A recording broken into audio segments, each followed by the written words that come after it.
Salve, salve galera, eu sou o Ricardo Nunes do canal Ponta Taco e nosso personagem de hoje é ele, Hyundai HB20, dessa vez na versão hatch, né, da versão mais recente, né, da nova geração do HB20. Você já viu esse carro aqui na versão sedã, a versão Comfort Plus sedã, agora trazemos ele também na versão Comfort Plus, mas agora hatchback. Mas tá aí, aquele carro que eu passei o carnaval, lembra aquele HB20S preto? Temos aqui o mesmíssimo carro, a única diferença aqui na cor prata, né, em vez de preto, e na carroceria hatch, né, e não sedã. Esse carro hoje tem as mesmas versões que valem para o sedã, valem para o hatch. Tem as duas versões de entrada com câmbio manual e motor 1.0 aspirado, e as duas versões que hoje são a Limited Plus e a Platinum, né, que a Limited seria o equivalente a essa Comfort aqui hoje, que está saindo por R$ 120.890, e a mais cara, a Platinum, sai por R$ 130 mil. Então aí fica a questão, R$ 130 mil em um hatch compacto automático. Vale a pena dar mais tendo em vista tantos SUVs compactos no mercado com preços até mais acessíveis que esse, com mecânicas tão boas quanto, né? Com também motor turbo, câmbio automático e tudo mais. Fica aí a questão, né? Tá aí, os hatchbacks eles sempre foram um sucesso no mercado brasileiro, né? Sempre foi o segmento que mais vendeu. Perdeu ano passado, né? Foi que esse cenário se inverteu, os SUVs passaram a vender mais. Tem bem mais opções também, né? Segmento de SUVs, que é o que vem dominando o mercado mundial o tempo todo, mas os hatches ainda tem sim seu espaço, mas acredito que principalmente nas versões de entrada, né, com câmbio manual e motor 1.0 aspirado. Esses hatch turbo eu já não vejo tanto sentido assim, você comparando com os SUVs, né? Mas convenhamos que é um carro bonito, realmente essa reestilização que a Hyundai fez no HB20 na linha 2024, deixou ele com a cara bem mais agradável, essa frente bem bonitona, tá vendo? Essa grade separada em duas partes, essa barra na cor da carroceria no meio. Farol tá aceso porque esse carro tem sensor de luminosidade, né? Então o farol fica aceso. E aqui a gente já vê que os faróis são de lâmpadas halógenas, né? Até o DRL é luz halógena. Então tá aí uma falha, uma crítica que eu fiz no HB20 sedã, também faço aqui. E a seta fica aqui embaixo, na parte de baixo do para-choque. Liga aqui para vocês verem como é que fica a seta. E já aproveitar para mostrar um ponto negativo da traseira também, né? Vamos ligar aqui e eu mostro mais o painel para vocês. Ó, pronto. Tá aqui, ó. Tá aqui a seta ligada, ó. Vamos mostrar aqui. Ó, a seta fica aqui embaixo. E aqui atrás, tanto a seta quanto a luz de ré ficam aqui no para-choque. Isso é ruim, vai aumentar o custo de reparabilidade em caso de uma colisão, né? Porque as lâmpadas estão aqui no para-choque. Gosto também dessa traseira com essa lanterna toda interligada, estilo Cyborg, mas essa parte aqui do meio ela não acende, ao contrário do que acontece no sedã, né? Em que ela toda fica acesa. Aqui não temos esse detalhe. E aqui tem a insígnia TGDI, informando que temos motor turbo e a inscrição HB20. E claro, rodas de aro 16 polegadas, medida 19555, com belas rodas de liga leve, bem bonitas na minha opinião essas rodas aqui. E os freios são a disco ventilado na dianteira e tambor na traseira, com suspensão McPherson na dianteira e eixo de torção na traseira. Vamos ligar aqui agora para poupar bateria. E vamos também aproveitar para ver o porta-malas dele aqui, né? Tem também esse, parecendo uma escaminha de um peixe, né? Você tá aí na coluna C aqui. E deixa eu ver onde aqui abre. Pronto, temos aqui acesso aos 300 litros de capacidade. É um porta-malas bem bom para o segmento, né? Dos hatches compactos. Não desagrada, assim, para um casal, para compras de mercado, para uma viagem de um fim de semana. Ele até dá conta do recado, sim. Não é um porta-malas grande, mas nenhum desses hatches compactos o tem, né? E para a categoria, tá bem aí, tá na média do segmento aí. Mesma capacidade, por exemplo, que temos no Polo e também no Argo. E perde apenas para o Citroën C3. E se tem algum outro hatch compacto com porta-malas maior hoje no mercado? Acho que não, perde só para o C3 mesmo. Tá aqui. Tem plástico duro em tudo que é canto, mas é isso aí mesmo. E agora, vamos falar de motor, né? Vamos lá? Pois bem, aqui está o capô que você lembra que no sedã eu não consegui abrir o capô naquela hora, né? Depois é que eu vi como era que abria. Então aqui no hatch eu já meio que sabia o caminho das pedras, mas ainda assim me bati para abrir esse capô, velho. Devo confessar que tenho certa dificuldade para abrir o capô desses HB20 novos. Mas tá aqui. Ih, rapaz, esse capô não tem pintura, tá no primer puro. Nem tem manta acústica. Ai, ai, ai, o amortecedorzinho de capô. Vocês vão criticar, viu? Mas tá aqui. Esse aqui é o motor 1.0 TGDI, que você já viu aqui, né, no HB20S. Que agora, né, na linha 2025, né, para 26 ele perdeu um pouco de potência por causa das regras do Procon VL8, né, para se adequar. E na linha atual rende 115 cavalos com gasolina e 120 com etanol. Aqui não, aqui ainda é um carro 2024, então ainda rende 120 cavalos com qualquer um dos dois combustíveis a 6.000 giros. O torque é de 17,5 kg/Nm a 1.500 giros também com qualquer um dos dois combustíveis. Isso não mudou na linha 2025, continua o mesmo torque, na mesma faixa de rotação, só a potência que caiu com gasolina. Esse motor tem turbo e injeção direta, é um motor inclusive bem suave até, né, para um motor tricilíndrico. Isso me agradou e não passa muita vibração. O isolamento do carro em si é bem bom. Tem que dar um desempenho bom para esse carro, que ele é um carro ágil, principalmente na cidade, né? Ele tem respostas rápidas, boas, ele ganha velocidade fácil, rápido, tem boas saídas espertas, boas retomadas de velocidade. Faz 0 a 100 em 10,2 segundos, o que é um tempo bom. Não um tempo super rápido de um foguete, mas um tempo bom, não desagrada. Mas o que agrada de verdade nesse carro aqui é o consumo, amigo. Cheguei a fazer andando ali a 80, 90 por hora, com gasolina como está aqui, na estrada, 18,7 km por litro. É isso mesmo, 18,7 km por litro. É consumo de carro híbrido, galera. É impressionante como esse motor é econômico. Eu tinha testado isso na HB20S, né? Onde eu cheguei a fazer 18,5 km por litro, aqui eu fiz 18,7. Foi 200 metrinhos a mais. O que é até curioso, porque geralmente os sedãs são até mais econômicos, né? Por causa da aerodinâmica, que é um pouco melhor. Mas aqui ele bebeu menos que o sedã, nesse caso específico. Enfim, pode ser que a temperatura, o trânsito, não sei, alguma coisa tem influído. Mas foi mais ou menos isso aí. Na cidade o consumo caiu um pouco, né? Caiu para 12,8 km por litro na cidade, aqui também é muito bom. E é isso. Eu tô bem agradável, tem um desempenho bom, um consumo excelente. E é um motor bem resistente, né? Já se provou que não é um motor com grandes problemas crônicos, motor durável, tranquilo de fazer manutenção. O acionamento do comando é por corrente, então você não precisa se preocupar com isso. E é basicamente isso aí. E está acoplado ao câmbio automático de 6 marchas com conversor de torque, não é tradicional também. Agora vamos lá para dentro, para a gente ver como é que é e dar um rolezinho com ele. Entrando aqui na parte traseira, tá, 2,52 entre eixos, né? 4 metros de comprimento. Então, o espaço é bom para uma pessoa de 1,65, né? Como é o meu caso. O banco do motorista está ajustado para mim. E veja aqui, do meu joelho para o banco tem pouco menos de um palmo, né? Pouco menos de um palmo.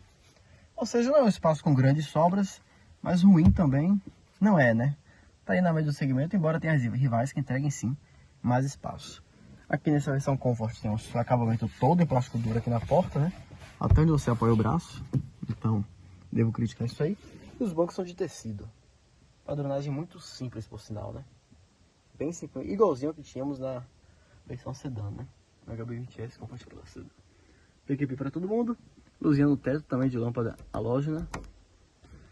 E é isso, lembrando que esse carro tem 6 airbags, né? Então a segurança tá boa, tá contente aí. Apesar de não ter recursos ADAS, né? De auxílio à condução. Mas agora vamos lá pra frente aqui. Claro que não posso me furtar de mostrar a chave, né? Chave bem simplinha, canivete. Tá vendo? Simples. Tem os repetidores de seta nos retrovisores. E vamos lá. Estamos aqui no interior da H20. De novo, Ctrl+C, Ctrl+V do que vimos na versão sedã, né? Mesmo o volantinho aqui com regulagem apenas de altura, não tem distância. Vidros elétricos nas 4 portas, retrovisores elétricos. Aqui o parafusinho com espelhinho, mas que não tem iluminação. E aqui, câmbio automático 6 marchas, freio de mão na alavanca mesmo, porta-copos, porta-trequinho aqui. Não tem saída de ar nem entrada USB para quem vai atrás, né? E tá aqui o banco de tecido. Mas é isso, um carro com acabamento, tem muito plástico duro, não dá pra dizer que não. Até aqui, ó, onde você apoia o braço também. Tem uma imitação de costura, mas é tudo plástico e tudo mais. Mas é bem montado, né? Não tem rebarbas, não tem mãos irregulares. É o que eu falo, a HB20 tem acabamento de plástico duro, mas todo o segmento tem. Mas a montagem, né, a execução do acabamento é boa. Tá inclusive entre os melhores da categoria, se não o melhor, né? Por isso que eu falo, a HB20 ele tem um acabamento acima da média, né, do segmento. E aqui, uma tomada 2 volts, um USB-A e um USB-C. E o ar-condicionado que é analógico mesmo, né, do sistema mais tradicional. Central multimídia, mesa que tínhamos na versão sedã. E vamos ligar aqui, ó, na chave canivete. Ligando. Aí agora o consumo tem 11,6, mas é porque eu parei aqui, manobrando e tudo mais. Então fica desse jeito mesmo. E tá aqui. os instrumentos analógicos, né, velocímetro com giros analógicos e os marcadores de combustível e de termômetro do fluido de arrefecimento.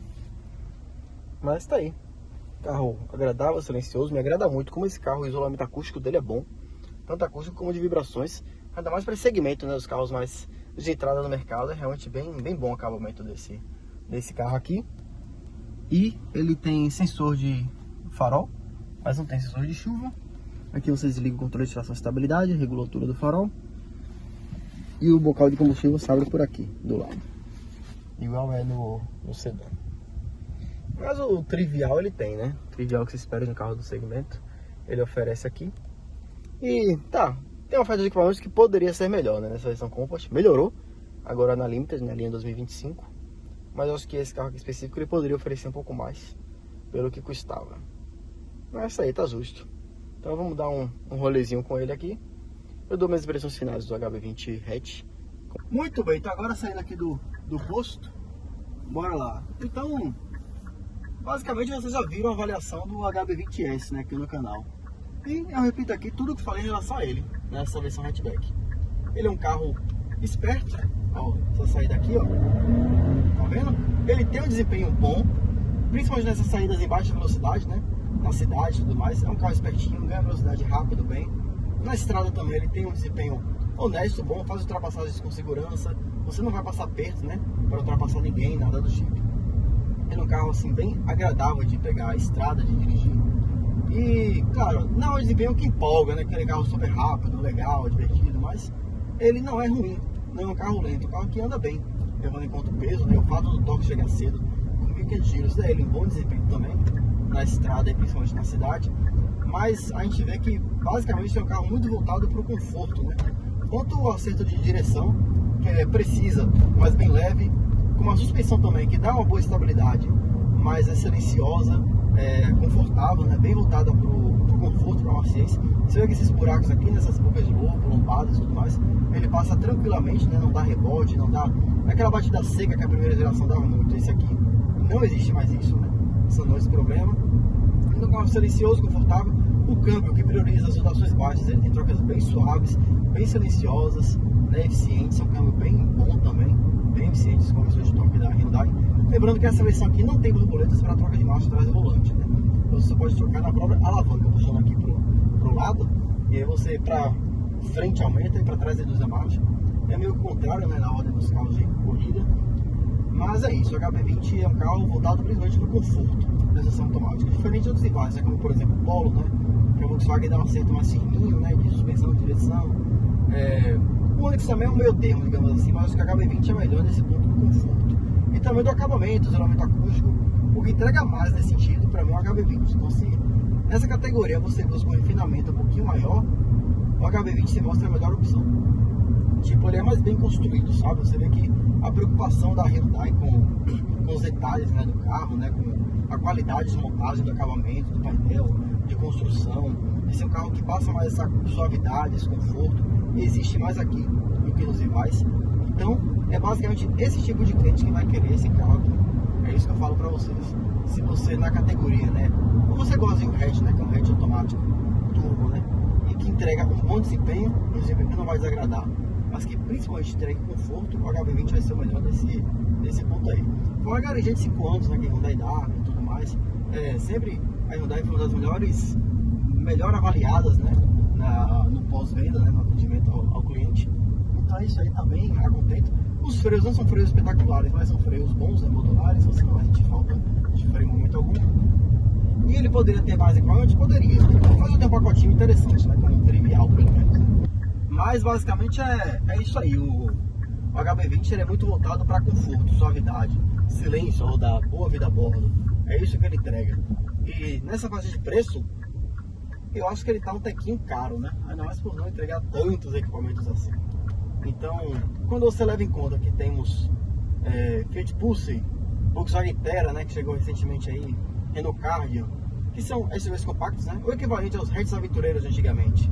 Entregam até mais equipamentos que isso, com também aquela pegadinha mais de SUV, maior altura em relação ao solo, tudo mais, com preços bem na mesma faixa. Você vê que realmente o segmento de hatches, né, compactos automáticos não faz tanto sentido assim hoje em dia, né, pelo preço. A não ser que você realmente goste de hatch, né? Que, convenhamos, o hatch ele tem uma dinâmica bem melhor que o Corner Sub, né? O fato dele ser mais baixo, ele tem um centro de gravidade mais baixo, daí ele é uma dinâmica melhor. Isso é inegável, inerente dessa categoria. Então, tá aí. Racionalmente, o SUV faz mais sentido, o SUV compacto, porque ele entrega um pouco mais tanto de equipamento, tem uma altura maior em relação ao solo, e com o mesmo preço, né? Alguns até mais baratos que esse carro aqui. Mas se você gosta de um hatch, não vai estar fazendo uma compra, principalmente indo nesse carro aqui, no HB20. Ele é um carro bem eficiente, bem competente. Assim, você não vai sentir falta de nada no HB20, né? Claro, poderia ter mais coisa, mas o trivial, o essencial que você precisa, ele tem. Não tem os recursos usados nessa versão Comfort, né? Mas na versão da linha 2025 já traz, né? na Limited, na Platinum. Então, basicamente, é isso aí. Um carro bem bom. Há mais alguns detalhes que irritam, como, por exemplo, a seta no para-choque, né? Que vai aumentar o custo de reparabilidade caso de uma batida. O fato de não ter freio de nas 4 rodas, que eu acho que poderia ter. E também faz falta as borboletas atrás do volante para troca de marcha. Mas são falhas que você pode conviver sem elas, né? Não é algo tão grave assim. E tá aí, um bom carro urbano, um bom carro para viagem de fim de semana e tudo mais. Se você gosta de um hatch automático, vai estar sim fazendo uma boa compra, comprando esse cara aqui. Beleza? Então é isso aí, espero que tenham curtido este vídeo. Deixa o like, se inscreva no canal, que ajuda demais, comenta, compartilhe. É isso aí, para qualquer dúvida mais profunda, questão mais íntima após a graduação, mande e-mail para pontotaco96@gmail.com. E também nos siga nas redes sociais. No Instagram é @rick19, no Instagram do canal é @canal.taco. Valeu, tá continuando meu rolezinho aqui. É isso aí, valeu, nós. Fui!